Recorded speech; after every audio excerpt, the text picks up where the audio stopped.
are. All right, everybody. Well, thanks for having me to come visit with you today. So who's from Walden Grove and who's from Sahuarita? So let's go Walden Grove. Where's Tristan? Guys. Tristan, there you are. All right. Shout out to you. And Stacy, I'm glad you're back. And who's from Sahuarita? The rest of you guys, right? Okay, we got some NJROTC and some others. So I just wanted to visit with you guys for a little while. I'm trying to get out to every single school in the district, which is a little challenging, but trying to talk to all the high school students about a variety of different things. I mean, I can answer any questions you guys have on my time in the military, you know, kind of the path that I took to even go in the military, being in Congress right now, what's going on in Washington, D.C., or not. Really anything. But I want to just share a little bit first about my own path, and then, also if you're, interested in a nomination, obviously in any military academies, I can, share kind of that process and my own perspective. I'm one of the few members of Congress that actually went to a military academy and went through that process, so I sort of have a unique perspective that I remember very clearly what it was like to go through the process, and now I'm in the position to be able to, nominate amazing kids for my community for the military academy. So, but I also want to talk to kids and make sure they realize, some of you guys, you're in NJROTC, you maybe come from military families, you're like sort of self-selecting, and like this may be the obvious path for you, but that was not my journey. And so I really have a heart also to trying to make sure, kids are sort of like, oh, maybe that's not for me, or maybe you have somebody who, in your family, your friends who think, oh, the military wouldn't work for you, you're too mouthy, or you wouldn't have the discipline or whatever. That was actually kind of my journey, where a lot of people thought that I wouldn't be able to thrive in the military. I now know, as I got older, that I'm the personality of kind of being a change agent and an innovator, which means you question everything. That's just kind of the way I was made, right? So I just have that DNA where I'm always saying, like, well, why are we doing it this way? Why can't we do it that way? And coming up with new ideas and trying to see how we can do things differently. And in a lot of ways, the military is very much like, this is the way we do it because this is the way we've always done it. And so, some people thought in my young life that maybe that wouldn't be a good fit, but I found a way to sort of channel that energy and that change agent mindset to serve and to be a leader and to make a difference, although it came with some tension at times, and I'm happy to, tell you stories and answer questions about that. But I grew up in a family where my dad served in the Navy before I was born, but honestly, I wasn't around the military. Like you all are around Davis-Monthan, you see airmen all the time, mostly. I mean, you've got NJROTCs embedded in many of the high schools. You're around people who serve in the military. There's like 80,000 veterans in our community. That wasn't really the environment that I grew up in. I grew up in Rhode Island. Even though there was military base there, Navy base, it just wasn't something that I was sort of embedded in my experience. And my dad serving before I was born, I mean, it impacted him in the sense that it was a part of his, character to serve and make a difference and give back and have all the core values of being in the military, and that's how he lived his life, and that's how he led in the community, and that's how he worked, and that's how he brought up his family. But it wasn't like we were getting up at Reveille in the morning and doing PT, or that he was even talking to us about the military. And I was the youngest of 5 kids, and I really benefited from his path, which was, first generation to go to college from his family, coming from very humble circumstances. His dad passed away before he was born. His mom passed away when he was a teenager, or an older teenager. They came from pretty humble circumstances, and he was the one who kind of made it out, to go to college and get a degree. And he was very, very driven that he was going to make a difference with his life and provide better opportunities for his kids. And he did that through a mindset of education is the key to his future, right? Through serving his country. So he went to college. He then served in the military. He then used his GI Bill to get his law degree, and then continued to give back to the community. He also was the chairman of the school committee in my local town. So he was very, engaged again in the community, and again very driven. And to make a better life for us, and I benefited from that. I grew up in a very stable middle class family. Didn't really have a sense of that he came from difficult times and sort of what it took for him to then provide for us. Sometimes, sometimes we benefit from the hard work of the previous generation, and you may not totally even understand, how, what sacrifice it took for you to be able to have the opportunities that you have. And so I was blessed by that. And my life was turned upside down pretty immediately when he passed away, suddenly when I was 12. So it was shook up here. It was the summer between 6th grade and 7th grade. And if you can think back to that time in your life, you're 12 years old. You all think you're extremely mature right now, right? But think back to when you were 12, right? And it's a rough time anyways, adolescence, right? It was, it's changing schools. You're just, you're awkward. There's all sorts of dynamics going on.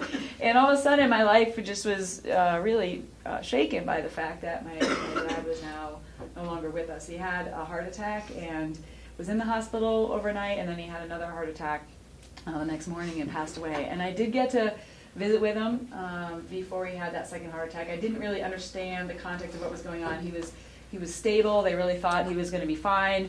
But in the middle of the night, he just had this sense in his spirit that he was going to be passing on, and so he demanded to see his kids. And so my brothers woke me up in the middle of the night to get to the hospital, and I was like, again, I'm 12. Like, why do we got to do this in the middle of the night? Can't we just go see him tomorrow morning? And I found out later as an adult that this is how it happened. He was like, I need to see my children now, and the nurses were basically saying, sir, you're fine, you're stable, we've got you in good condition. He was like, I need to see my children now.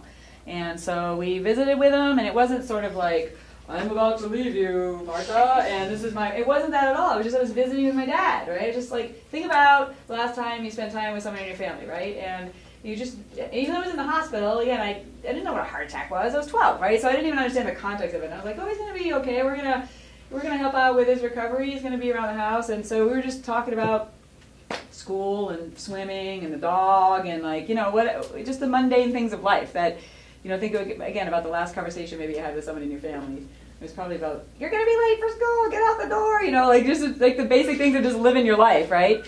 And so, but somewhere in that conversation, which I didn't catch on at the time, but he said, hey, I know you're going to, make the difference in your life, and I know you're going to make me proud, you make me proud. I was like, I thought, it wasn't like, make me proud, I W my, whatever. It was just in the context of this larger conversation that I didn't really grab onto until he had another heart attack that morning and passed away, right? And so my life was really, really turned upside down. My mom then went back to school. And then back to work as a public school educator, and to carry on the mantle and to provide for the family. And it was a tough time for me. I'm just going to be frank. I mean, maybe for different circumstances, I can imagine with a group this large, some good percent of you have been through some difficult things in your life already. I can just only guess or bet, and then won't ask you to share that. I remember being really angry, and I remember looking around going why did I have to lose my father, right? I remember feeling like it was unfair, and I remember being on the bus, going to junior high, going he has a father, he's a father, she has a father, everybody here has a father, why do I not have a father? So I just remember being pissed off. I remember starting to ask questions that 12-year-olds, you would hope don't have to ask, what's going on in this world, and why did that happen, and why did that happen to me, and just all of a sudden I was a happy 12-year-old kid, and I'm now dealing with big life questions, that are kind of going on in my soul, and it was just a challenging time. But on the other hand, I was also very driven to make my father proud, right? He tells me to make him proud and then passes away. That could be a bit of a burden, right? That you then start to remember. So, I always knew, and I was brought up even before I lost him, that education was the key to my future. That we were going to work hard, get an education, excel in school. That was going to open up doors for us to meet our full potential, and that continued to be, the environment that I was in. But it was a tough time, and so I started acting out a little bit in school, and my grief, honestly. A lot of times you see young people, as you're dealing with something at home, sometimes start to behave differently at school, but really for me, I was trying to get attention for the screaming that was going on in my soul. It was more, of just and thank God for wonderful teachers and coaches and others who were around me during that time to sort of be left and right bumpers for me as I was trying to sort all this through and work my way through it. Still excelling, but still trying to figure out a lot of things and just trying to sort through the grief of everything I was feeling, and not even having, in some cases, had to deal with all your feelings and all that. And it wasn't back then. It wasn't okay, you can go to counseling, family counseling. It just, I don't know, that wasn't part of our culture back then. It was just suck it up and get back in the game, And so by the grace of God and the help of a lot of other people in my life, I was able to kind of continue on a path that was positive, and I didn't know what I was going to do when it came to going to college. Now, some of you guys might know exactly what you want to do. That's actually rare, and some of you may be saying you know exactly what you want to do, and maybe it's a little bit of like that's what you think, and now you're just saying it out loud, and now you feel like you're stuck with that. But the vast majority of kids at your age, you honestly are not sure exactly what you want to do, and that's okay. I mean, that's the whole point of the journey of life, right? Is you don't necessarily know where you want to go. You don't necessarily know how you're going to get there. You don't know what the path's going to be, but that's okay. You're at an age where the life that's in front of you, you're going to have, your teachers. I'm sure if we had a conversation here in the leadership, everybody has their path of how we landed where we are. Most of us didn't predict it would be this way, right? And so you got to be passionate. You got to be willing to excel. You got to be ready for when opportunities come. Different life experiences sometimes form and shape us and give us a passion about something maybe we didn't expect until we had that life experience. Or we meet somebody who's doing something and you go like, wow, I want to do that. Or you get inspired by somebody, whatever that is, we all take many paths to how we get to where we are. For me, I was motion sick when I was a kid, so I didn't want to be a pilot. I certainly, if somebody told me I was going to be an A-10 attack pilot, I would have laughed at them. I was motion sick just in the car on the way to swim practice, for crying out loud. But I didn't even understand what being a pilot meant. I didn't even understand what being in the military. You're 17. You're kind of flaky. Don't take that personally. But that's just, I didn't have that clear path. There was some. Eventually, when I got into the military, there were some people that were in my class. Like since they were 2 years old, they had a spoon with an airplane on it, and they were thinking about me or, flying, and they're always looking up, and they're always fascinated about, and all they wanted to do was fly. Like, okay, that's great. That wasn't me. For me, I was just trying to figure out a path for me to get a good education, just sort of channel my energy, and, channel maybe give me a challenge and sort of help discipline, to give me that challenge so I'd really focus my energy in a way that would be productive. And also not saddle my mom with debt or saddle myself with debt because college was becoming more and more expensive. It's even more now.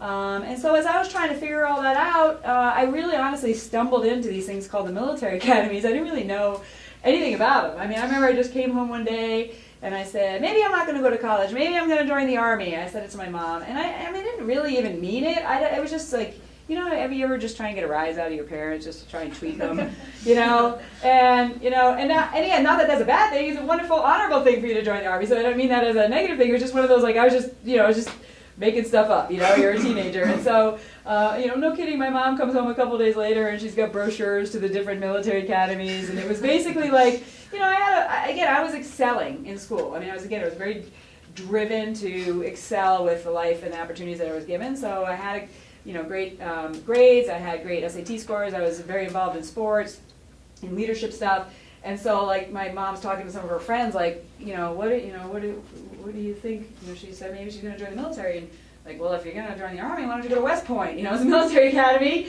gives you a 4-year free college degree, gives you a path, to be able to serve and pay back. If you're qualified and capable. And I was like, what's that? And so she comes home, like literally these brochures on my desk. And I do not advise you all making decisions like this, but this is just my path. Like there's West Point, there's Annapolis, right? There's the Air Force Academy, Coast Guard Academy. And I look at them and I'm like, I'll try that one. And then the Air Force Academy. I'll try that one. And, it's just like, I can't even give you very good reasons why I pointed at that one, but I thought, like, at the time I was thinking I was maybe going to be a doctor. Thought I was going to try and go to medical school. I thought, once I learned a little bit more about it, kind of getting into aerospace medicine sounded kind of cool, and again, opportunity to be able to go to med school and serve in uniform, and again, pay back in service instead of it going into debt. And so I just thought, yeah, I'll try. So I applied to the Air Force Academy, but I also applied to like a lot of other schools. So again, some of you kids are probably singularly focused, like, I must go to a military academy. I would tell you, hey, I've been there. Academies are a path, but they're not the only path. I mean, I just want to be frank here, okay? There's great opportunities for you to get scholarships, ROTC scholarships to any university around the country, to include the U of A. to what are you doing with this film? I want to be very candid. I want to make sure that is this just for your own records, or what's it for? We were going to share with our teachers. Yeah, okay, that's fine. I mean, again, I'm just going to be candid, for what it's worth. Look, going to a university and getting a NJROTC scholarship allows you to be a normal college student while you're also, getting the military training, being at a normal university, going through what everybody else is going through as a normal, college experience.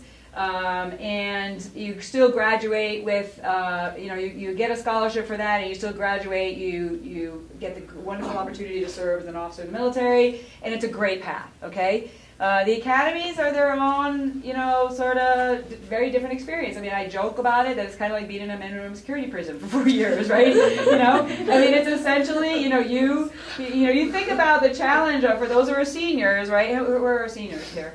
So for those who are seniors, you're coming up on, think about it. You're graduating. There's probably some anxiety with like, what are you going to do next, right? So there's it's exciting, but it's also, right, anxious for you. You think of the challenges of, let's say you're going to leave town to go to school, right? So now it's anxious enough to graduate from high school and move on, because there's no such thing as 13th grade. And that's hard, I think, especially for if you guys have similar friends that you've been around for a while, sort of similar things that you're involved in, whether it's NJROTC or sports or whatever. It's like, I just want to do it another year. There's no such thing as 13th grade, right? So there's anxiety that comes with just like things, you can never go back. You're only going forward, right? And that's hard enough for anyone to sort of transition. It's hard for your families too, by the way. Now think about like getting on an airplane and flying somewhere else in the country to start school somewhere else. I mean, that's really challenging, right? So now you're alone, you're leaving your family, you're leaving your friends. In some cases, people are in tough circumstances that might be good for them, like let's have a fresh start, and get around some, different environment. But that's still, there's a lot of anxiety that comes with that, right? Because you're like now alone, starting all over, leaving, your comfort zone. Think about doing that and then adding on top of it, now you're starting basic training, so you're leaving your friends and your family, you're moving on from 12th grade, and now as soon as you get off the airplane, you're getting yelled at, it's not like you have this welcoming environment that a new university is going to have you. And it's just like, sink or swim, man, pressure's on, you got to figure it out. So, there's a lot of, challenges that go with taking the path to an academy. It certainly is, a good education, you learn a lot of skills, but there are other ways to also take that path, just to be frank. And whether that's a full scholarship somewhere else through ROTC, or even serving in the military first, and then using your GI Bill and tuition assistance, and moving on to get your education that way. I mean, there's plenty of opportunities if you are looking towards the military route, for you to get a good education and still serve. There's not the same path for everybody. It's not one size fits all, I guess is all I'm saying.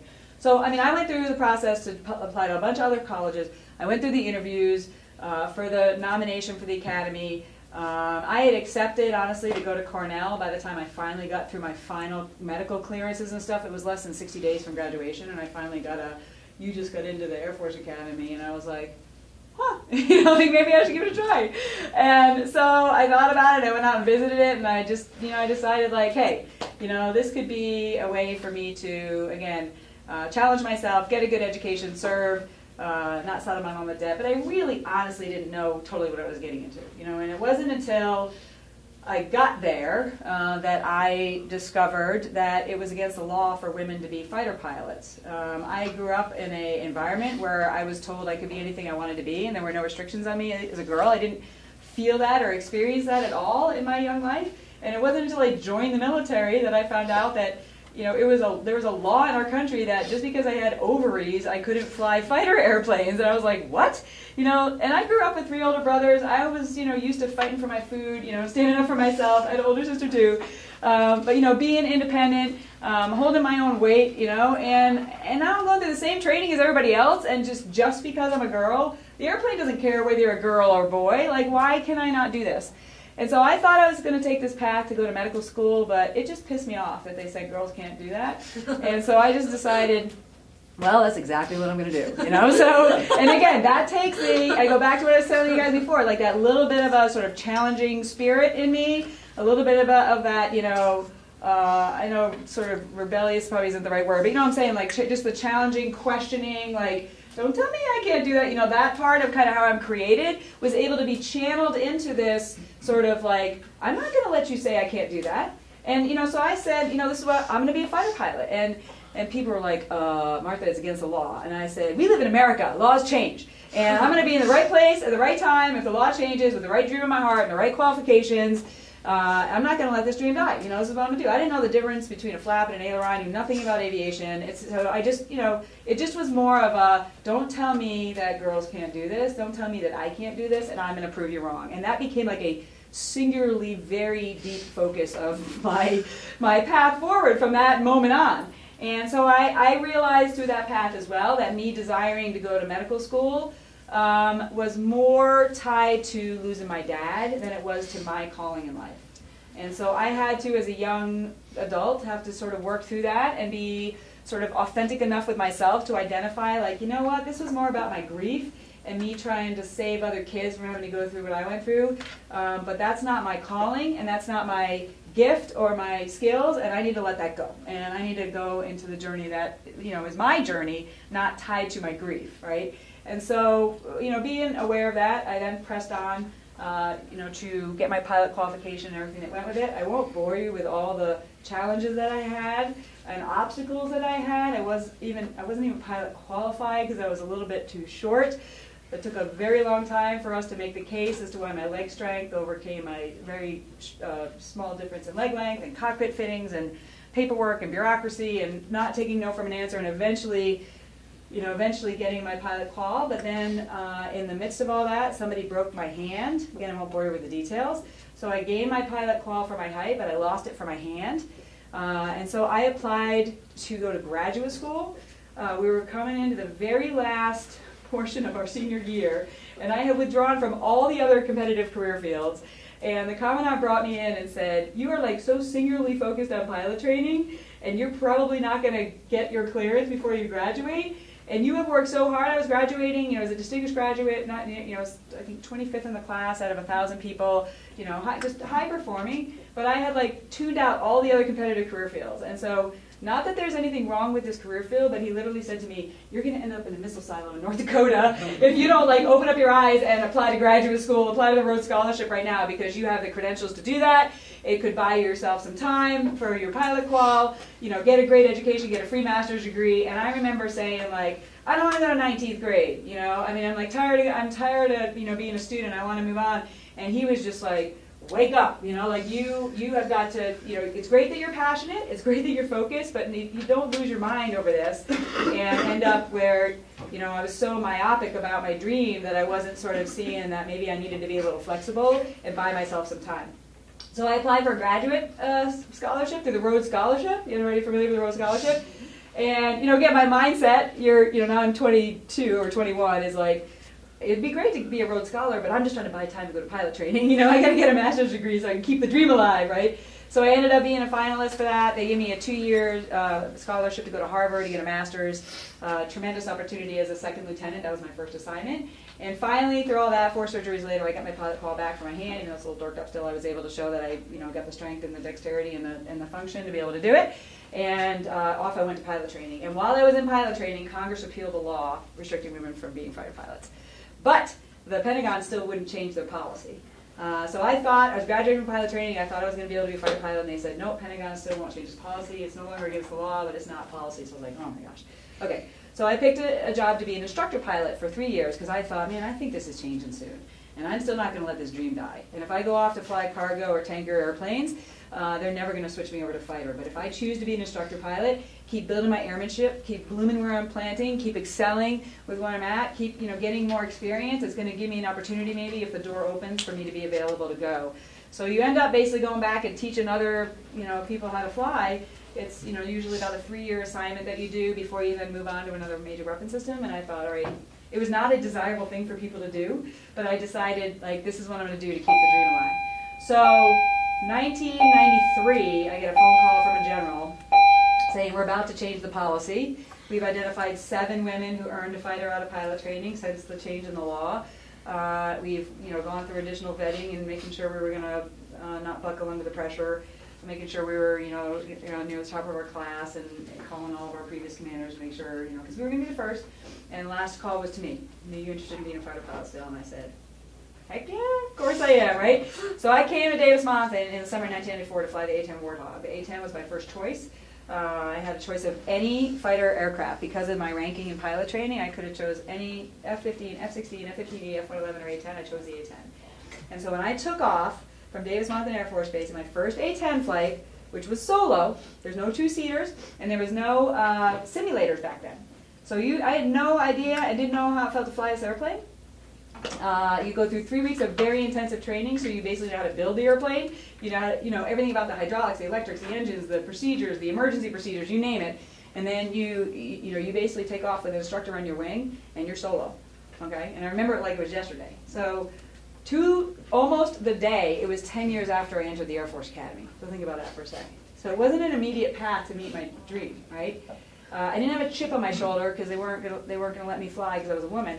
I decided to bloom where I was planted. I decided to continue to excel in the opportunities that I was given. I decided to not give up my dream and be resilient and keep looking for creative ways. And then all of a sudden the door opened at the right place at the right time with the right training, the right dream in my heart, and I got to fulfill my dream taking off an A-10 Warthog. So, I mean, spent 26 years in the military. I was able to command the A-10 squadron out here at Davis-Monthan of 325 hours in combat. And now I'm in a different combat zone in Washington, D.C. But my advice to you, because some of you all will serve in the military, some of you not. I mean, the nuggets that that matter out of that story is don't let your dreams die, right? Even if you got to wait for them, even if you got to be creative and you got to build your skills and your experience doing something else on the way to your dream. Some doors shut, other doors open, right? Don't let somebody tell you you can't do something. If you have someone around you in your life is telling you you can't do something, find new people to be in your life, Find new friends, find new people that are going to be good for you, find new mentors, and, have people who speak wisdom. Now, don't, listen to people who also are willing to speak the truth to you about your shortcomings or your weaknesses and what you need to do to build on them. You don't want to just be around people who are not going to, tell the truth to you. I'm not saying that. But you don't want to be around people who tell you you can't do something. So be resilient. Step out even in the midst of your fears. Getting on that airplane with my combat boots after I graduated from high school was not an easy thing to do, but I did it. And that built my strength and my courage to be able to take off in an A-10 one day. And that built my strength and courage to be able to fly into combat and command in combat. So all this stuff sort of builds on itself like an athlete, where you kind of work through your fears and you build courage. You don't just wake up with courage. You're not born with courage. You build courage like an athlete by doing things afraid and by realizing that the fear has no power over you, and then you get more and more courage to be able to do the next thing. So all of those, nuggets apply whether you're going to be in the military or not. Those are just good, I think, life lessons to share with you. And now I'm open to answering your questions. Sorry, I talked much longer than I wanted to, but yes, ma'am. What do you look for in candidates for military academies?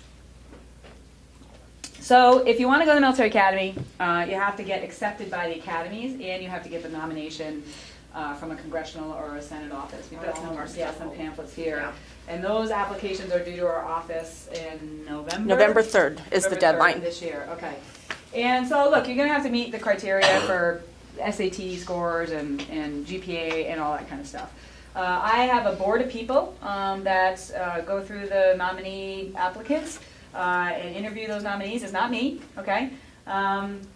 Look, we are looking for people that have, they're going to have the qualifications, but the character traits of someone who's going to be a future leader in our military. Even if you're just serving for 5-6 years, that you can still be a leader. I'm not looking for someone who's going to sit there and say, I'm going to do this for 30 years.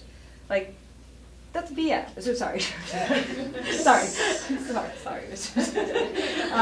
I remember that question when I was your age. I remember sitting there before a board, and I remember the board saying, like, are you committed to a 20-year career in the military? And this is what I said to them, like, whoa. Isn't there it's only a 5-year commitment. I didn't say it quite like this, but I was like, I'm 17 years old. Maybe I had turned, no, I don't think I had turned 18 by then. I was 17. I'm like, I'm 17 years old.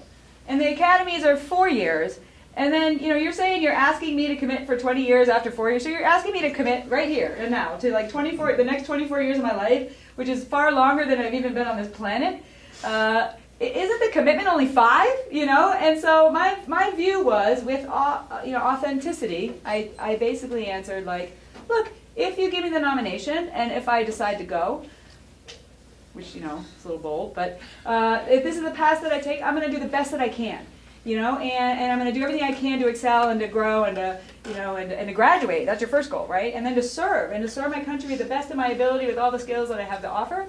And then we'll see after that, you know, whether it's the right path for me to continue to serve in the military in other ways.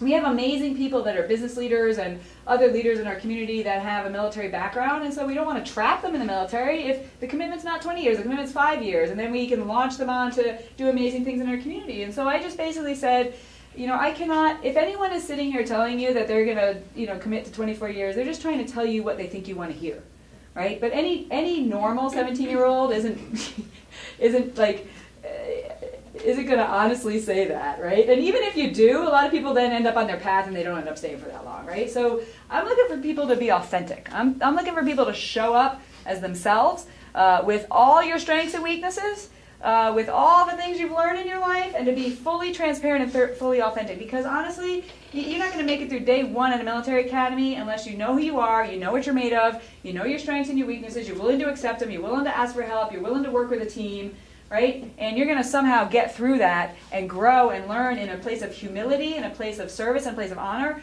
that is going to allow you to become something amazing with what you've already started with, right? And so if you're going to come in and fake it and try and answer the questions the way you think they need to be answered, I'm not interested in giving you a nomination. I'm just being frank with you. So you need to show up as your fully authentic best self, okay? And this, let me tell you, this is one of the amazing opportunities across the country that every member of Congress gets to nominate people from their districts for these military academies, right? Coming from all different socioeconomic backgrounds and races and whatever, it doesn't matter, right? It's just anybody, if they've got the right characteristics, they're going to be given this opportunity to have the taxpayer invest in them, what is it, over $400,000 these days, to get a great education, right? So, you know, it's a pretty competitive process. And this is not who you know, this is who you are. I've had people show up at events, for me, handing their package to me, like, hi, I'm here to, hand my package to you. Or they have their parents, hand it to me because they think their parents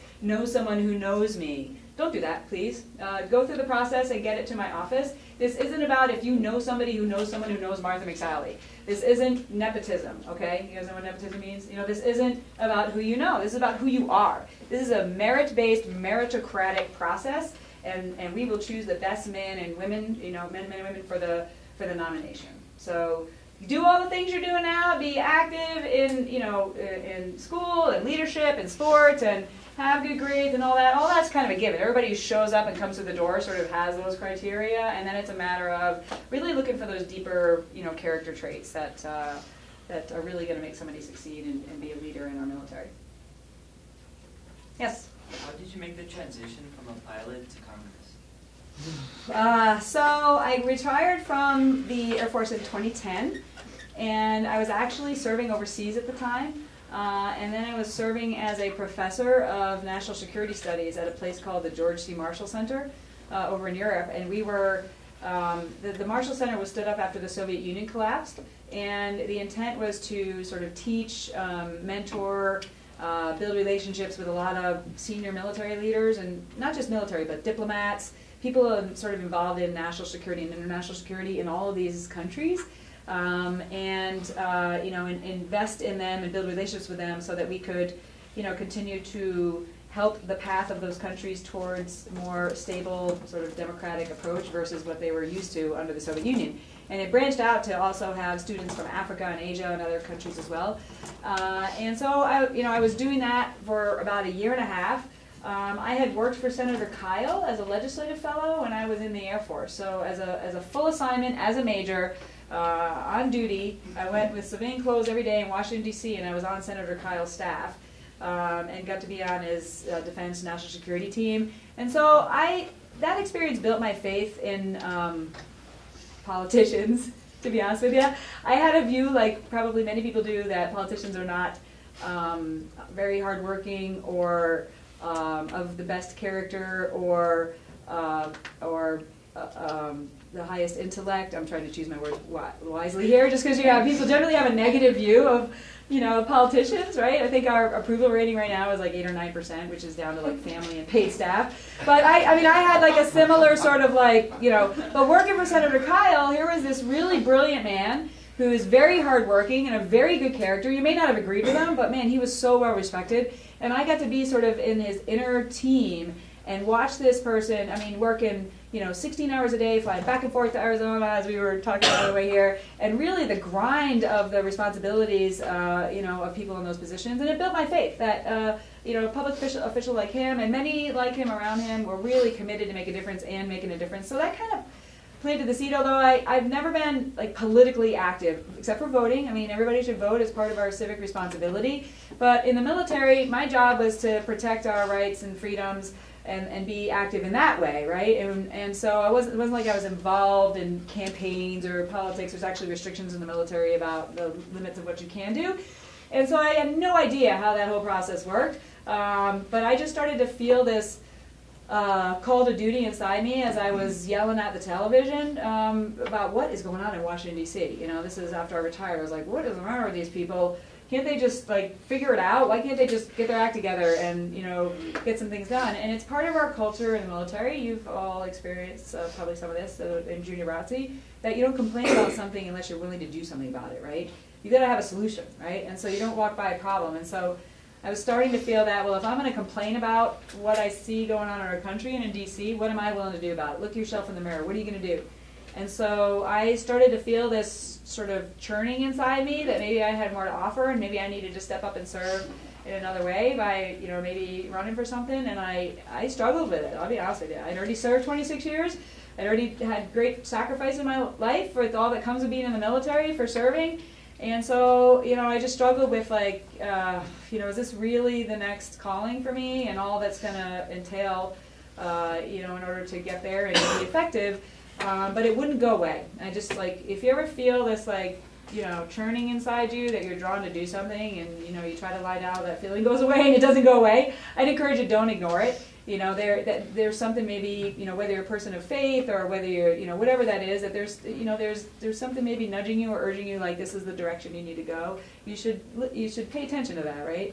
And so it wouldn't go away. And so when we had obviously the horrible tragedy here, January 8, 2011, and when Gabby Gifford stepped down a year later, very suddenly, people weren't sure whether she was going to be able to completely recover, or whether she was even going to run again in November. But she announced really without anybody's any warning that she was stepping down immediately, and that prompted a special election that was going to happen within 90 days. And I no kidding, got on an airplane, quit my job, came home and said, I'm running for Congress. What do I do? It was kind of a crazy story, but it was based on a call to duty that I just couldn't turn off. And I didn't have any idea what I was doing. But I figured it out. Again, for those of you who do serve in the military, you often show up on new assignments, and you are not experts in the area that you may be involved in, especially as officers. You may now be running an organization that you really don't have any expertise in exactly what they're all doing, but you just have to learn how to lead, how to rely on people who are experts, and just figure it out. You build the airplane as you're flying it, right? And in a lot of ways, I do consider this my next assignment in civilian clothes. The oath of office that I raised my right hand and took as a member of Congress is the same exact oath of office I took as a military officer. Same exact. So I just can see this as a continuation of my service. I had to go through the political process to get there, which is not pleasant, but it's a sort of a means to an end to be able to serve. And I had to stay focused on that service through this whole time. Can I make a difference? Can I serve and continue to be an impactful person with my life in this role? And the answer is yes. And I will tell you, this is probably the most frustrating thing I've done in my life.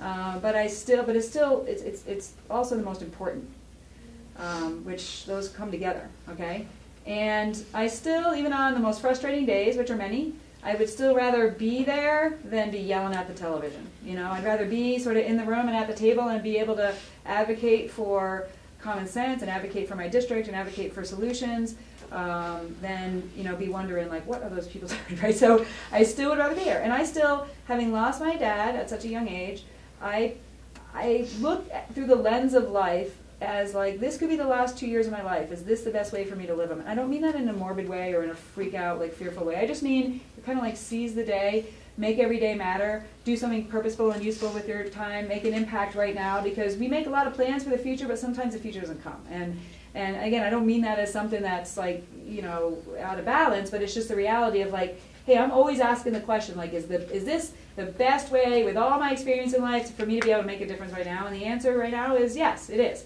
And if you think about it, with all the cynicism with the political system, which I totally understand, it's one of the reasons that I was propelled to run. But I mean, think about the story here of someone who's a veteran, middle class, no political experience, no elite connections, no, I don't have any contact with power or money. I didn't even know what I was doing. I just felt this call to duty deep inside me that I needed to step up and serve. It took a long time. I mean, for those of you who are watching, it took 1,049 days from the day that I decided I was going to run for Congress to the day I finally was elected to Congress. Okay, so that was a long time. Not quite the 10 years it took to become a fighter pilot, but it was a long, difficult journey. But now I'm a member of Congress, and so hopefully that builds people's faith that normal people like me, hopefully you think I'm somewhat normal, I mean like no regular people like me can feel like it's time to step up and do, to serve in this way, and that we're actually able to prevail and actually be in the position to serve. So hopefully that builds your faith a little bit. And we have so few veterans in Congress right now, by the way. When we're dealing with stuff related to the military and national security, some of that is natural because we've gone from a draft to an all-volunteer force in 1973, so in society less and less people have served. But it's really about 1% of society have served, so we have so few people that have worn the uniform that are now in these important deliberations about the future of our military and the future of our national security. I'm the only female veteran in the GOP in the House. There's only 2 of us total out of 435 of us, 2 female veterans. So it's I have an important voice there as well. What else? Interesting. Yeah. Has there ever been times where you're advocating for somebody and you don't really agree with them? Like, how do you deal with that situation? Advocating in what way? Like in our constituent services role, or what do you have a general? Just like anything in. So I'll tell you in general, I represent an extremely diverse district, okay? Which I think is actually a microcosm of the country in some ways, where that just politically is 1/3 Democrat, 1/3 Independent, 1/3 Republican. It's got elements of like the urban center of Tucson, but also 5th generation ranchers in rural Cochise County. Okay, we've got a very diverse population by race. Growing Hispanic population. We've got a diverse age population. We have a lot of seniors who relocate here. It's just extremely diverse, okay? And so oftentimes when it comes to some of these issues that are the most divisive issues of the day, where it's like people take their corners politically and it's a binary thing. You're either this or you're this. You're either for or you're against. You're either, and oftentimes, by the way, policy issues are more like a rheostat than they are an on-off switch, but politically that's how the language ends up being, put your jerseys on, what color jersey are you? I mean, I'm aware of that, I have to navigate within that. I don't love that, I don't feed into it, but I just have to navigate within it. But when it comes to some of those issues, and I gotta make a decision, I mean, I'm not necessarily advocating for, but I gotta make a decision, like what am I gonna vote for this bill that's coming up that I wish we weren't even on this topic, quite frankly. It's not a topic that my name is on the bill. It's not a thing that I think is the best focus area for what we should be doing right now. It's not what I think are unifying issues for most people across the country in my community. But man, I'm in the situation that I'm in, and I got to put my voting card in, and I got to make a choice. I do the best that I can to be informed on the issue. Oftentimes these issues get hijacked, and you'll turn on MSNBC, CNN, and Fox, and it's as if you're talking about like totally different issues than what the facts are behind the actual issue, and none of them are actually accurate. And so I try to make decisions based on facts. I ground myself in what are the facts, what's the policy, how does this impact my constituents, what's the right thing to do for the country and the community. And you're gonna many times have to deal with the political consequences of that because it's gonna make some people upset. Somebody made an analogy earlier this week that said I'm like a referee in a hotly contested sports game where you blow the whistle and you make a call and immediately you piss off 50% of the people that are there watching, right? And I was like, that's exactly it. That defines my life right now. So I mean, so that you do the best you can. We have to ensure, do the best we can to represent as much as possible the majority of your district, right? But sometimes it literally is like a 51-49 call. And so in that sense, it's not a popularity contest, if that makes sense. If you have thin skin and you're not willing to take criticism, you're not willing to have people be upset with you, this is not the right path for you. But I will tell you, being in the military really helped prepare me for this, because I very much can stay objective, and even in the midst of lots of things going on around you in combat, you have to stay like cool, calm, objective, focus on your objective, don't focus on distractions. Don't be emotional, make decisions based on facts and what's the right thing to do, and sort of stay that course. And also as a woman, quite frankly, it was sometimes a pretty challenging path for me, and I was often being, denigrated through that whole, it wasn't easy when they opened up fighters to women for the first time, and a lot of people who just didn't want us there. And so I had to learn how to cope as a human being with, don't lose your humanity, but you gotta have thick skin so that you're not like, staying up at night crying yourself to sleep over something somebody said to you on Facebook, because you know what, they forgot about it already, and if you're giving life to it, then that's impacting you. The only one that has power over is you, not them, and so you got to be able to let that go, and you got to come up with your personal skills of how you just don't lose your humanity, don't be so thick-skinned that you're cold and not and impenetrable, but don't let things get so deeply impacting you that you can't think straight, and it's like having you not be able to function, if that makes sense. There are times, I listen to all different views in my role here, so I meet with different groups who have like just exact opposite views of either the way I voted or the path that I think we need to take on a certain issue, but I still listen to them, and as a human being, I can learn from them. So I think sometimes people get so close-minded, like, I've got all the answers and I know everything about this topic. Sometimes someone coming from a very different point of view can open up your mind a little bit and make you see things a little bit differently, and then you have a dialogue with them. And by the way, just that dialogue as human beings is useful if we do it with respect and we do it civilly. We're in an age of incivility right now where people are, instead of having a debate over like, okay, you think the way forward on this is this way, I think it's this way, let's talk about it. Like, why do you think it's that way? And in order to be able to debate, is anybody in debate club or involved in debate, you have to kind of know your facts, right? You got to make your case. Anybody wants to be a lawyer, you got to figure out how to make your case. It's got to be based on like good, sound logic. You got to do some research. You got to know what you're talking about. It can't be emotional, right? And so like have that debate, and then maybe at the end it's like, oh, I didn't think about that, right? As opposed to what's going on right now is you're wrong, you're evil. To an extreme. Right now people have different sincerely held policy beliefs right now. If you see what's going on social media and other places, and even the acts of violence that we've seen towards Steve Scalise and other members of Congress, it's gotten out of control. I thought somebody was arrested for threatening to kill me, taken up on 3 federal counts, and he's going through that court process right now. How did we go from, instead of saying like, well, I disagree with you, but we're both Americans and I appreciate the debate, to you're evil, you're wrong, and you should suffer, to a fellow American? I just think you guys, by the way, need to help fix this. It's, you're the next generation, and we're giving the country to you.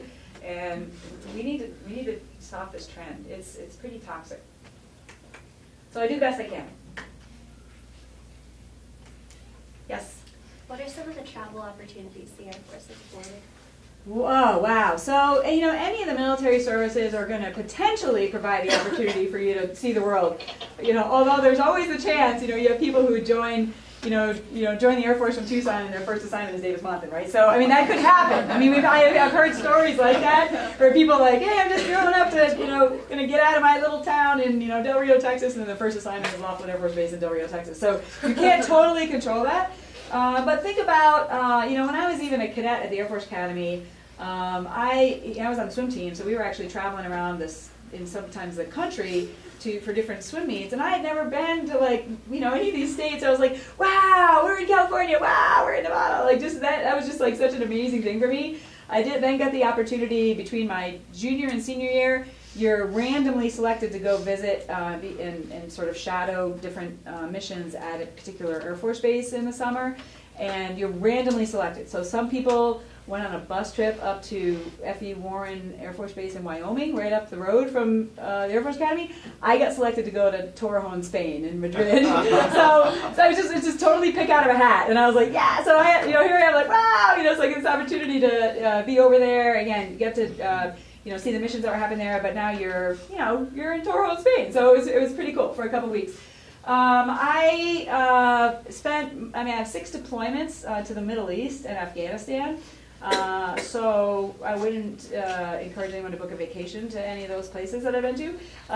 But you have the opportunity to kind of see the rest of the world or see other parts of the world. And also that helps to build a sense of gratitude for what we have here in America. Because sometimes we don't get how wonderful our country is until you kind of see what's going on in other countries. Take Saudi Arabia, for example. Women are still essentially property there, right? They have no rights. They're still not able to drive. It's like 7th century dynamics going on in that country. And so you go like, we still have a little ways to go in America to, remove some barriers for women, but sure it's better than what's going on over there, right? So it kind of gives you a perspective. When I was in my last military assignment, I was at U.S. Africa Command, so I actually went to several different countries in Africa. Botswana and Sierra Leone and Djibouti and Kenya and Swaziland and Lesotho, which I bet none of you could find on a map. So that was fascinating. Honestly, that was one of the more fascinating opportunities that I had to travel to those countries and be a part of trying to help their militaries become more professional and able to take care of their own security issues while dealing with some of the counterterrorism threats that were going on in the region there. And as I mentioned, I was stationed over in Germany in my last assignment and was teaching over there and had some other opportunities to travel to different places. So it kind of depends. Like I have friends who've spent a lot of time over in Asia. I've never really been over there. I haven't been stationed in South Korea or Japan, but depending on what job you take, it kind of may define what opportunities you have. Let's say you're in the Air Force and you say you wanted to be an aviator, which by the way is only like a very small percent. The Air Force, there's all sorts of positions in all the military services that are involved in all the mission sets. But let's say if you're going to be a pilot, for example, choosing what kind of pilot you're going to be really impacts what potential you're going to have as far as where you're going to live and what your lifestyle is going to be like. So you need to think about that. Those types of choices. I know some of you guys are like, I want to go to whatever military academy, but you got to ask yourself the question is, would I rather be in the Army, Navy, Air Force, or Marines? And if the answer is any of them, that's fine too. But think through, it's not just going to an academy, it's like the culture and the lifestyle and the things that may or may not open up to you, based on those. So I go back to my pilot training classmates. If you become a cargo pilot, you're literally going to fly all over the world. You're going to be flying supplies to all different places all the time, routinely. You're going to be doing humanitarian relief in places. You're going to be delivering supplies. You're going to be constantly traveling all over the place. Now, at some point, if you want to have a little bit more of a stable lifestyle, you got to think through, not just when you're 22, but maybe when you're 35, and whether you're going to still love doing that. More as a fighter pilot, it's more like we train at bases like Fixed Mountain, and then we go deploy for fixed periods of time, and then we come back. And oftentimes the places you deploy are not like wonderful, cool places that are, usually locked down on base, and you're, often in hot combat zones. And the other services are the same. Where you're going to deploy to often is not a place that's like, oh, this is really cool. You're there to like fight terrorists and defend America. But in the meantime, you may be on your way over, you're on your way back, or you may be stationed over in Japan, or you might be stationed over in Europe. So there's opportunities to be stationed at different places. You can't control a lot of that because of the system's going to send you where they need you. But those opportunities are opened up to you for sure. And everybody's got a different path. I'm sure. Where did you end up traveling to? Well, I've been everywhere. Everywhere, right? I've been all over Asia, Yeah. Africa, West Coast, and I actually was one of the few Marines that got in Europe, and I was in Sicily for 3 years. Yeah. Yeah. So it's like I said, it can be pretty amazing. But you also can get stationed back at Davis Monthan and deploy to other places. But it opens up doors for you, that's for sure. What else? Yes, sir. What would you say is the best way to become a career politician? First of all, I wouldn't recommend anybody become a career politician. All kidding aside, I think we are best served when we have people who have lots of different experiences in life that then go choose to be part of our representative government, bringing those experiences with them, and then impacting public policy for a fixed but not forever period of time. I think when people spend 20, 30 years and all they've done is been an elected official at some level, there's the potential that they can't relate to what everybody else is dealing with, right? And they don't have any real world experience to lean back on. So we have, people right now that I serve with that are military or business people or doctors and lawyers, whatever, and they are leaning back on their experience to bring some unique perspective as we have debates at the time. So I'd encourage you to don't think about being a career politician. I'd encourage you to be active in your community while you're pursuing whatever profession and skills that you want to pursue. And you can, in some cases, like at the city or the county or other levels, or even at the state legislature, you can have a job, run a small business, but also be an elected representative. The members of the school board, right? I mean, there are people who are in our communities that are engaged in being a part of public policy, but they also have, that's not their job, right? That's their passion, which is on top of everything else they do, and they're not doing it for the pay, right? So that gives you experience on how to sort of be an advocate, how to make a difference, how to have a good public policy debate, and figure out how to get your ideas passed, which takes a lot of effort and challenges, and then kind of see where it takes you. A lot of people move up from like the state legislature to Congress. People Megan Helsley, please come to the front office. Megan Helsley, please come to the front office. The one benefit of having come from another former elected position is a lot of the things of the new culture of being in Congress. I mean, a lot of it was like Mandarin Chinese to me. I'm like, what are you even talking about? Like all these little parliamentarian procedures and all this stuff that it takes to sort of make it.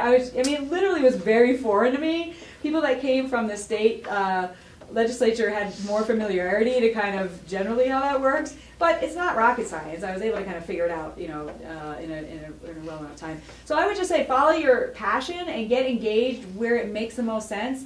Run for student council. Are you a senior right now?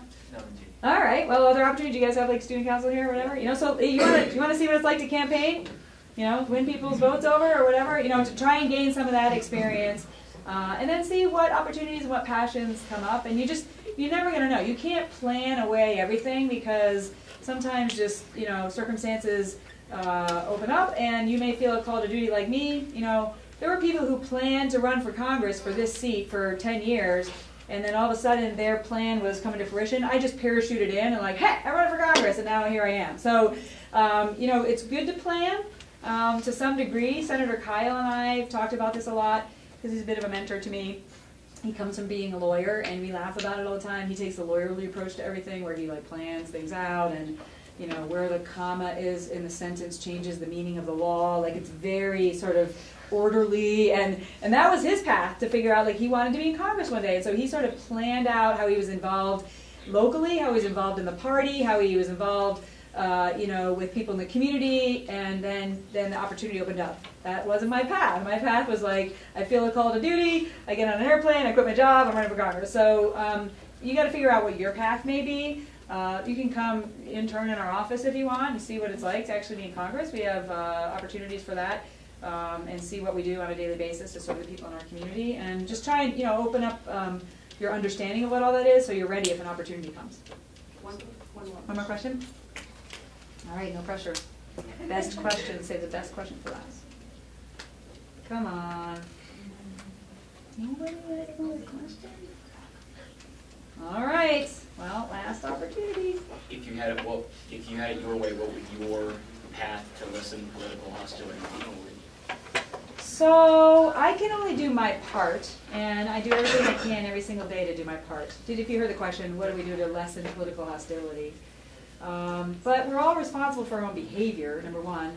But, as leaders and people in positions, we can certainly try and help, set a tone or help set the example. As you can see, if you do, we have our official Facebook page, Twitter, whatever you guys want to follow that you can based on me being in the office. If you look at the things that I'm talking about, it's not the inflammatory, flame-throwing, let's get everybody riled up in fear and anger. That's just not who I am, and I'm not going to breathe life into that. Now, you will also see, if you get on my Facebook page, we could post something about visiting a 94-year-old female World War II veteran, and then read the Facebook comments afterward. People just angry at me, attacking at me about something that has nothing to do with that, because they just that's their right, that's their freedom. I wore the uniform in order to defend their freedom to do that. sit there at midnight and get, start typing back at them and get into an argument with them. Let them express themselves. Don't breathe life into it. Set the example where we can. We try and show, even with Raul Grijalva is the Democrat who represents other sort of western part of Tucson out to Yuma, and he is very different from me in his political views. But we are friends with each other, and we have found where we can work with each other on common ground on issues that impact our local community. We were just at the reopening of the U of A Vet Center together the other day, and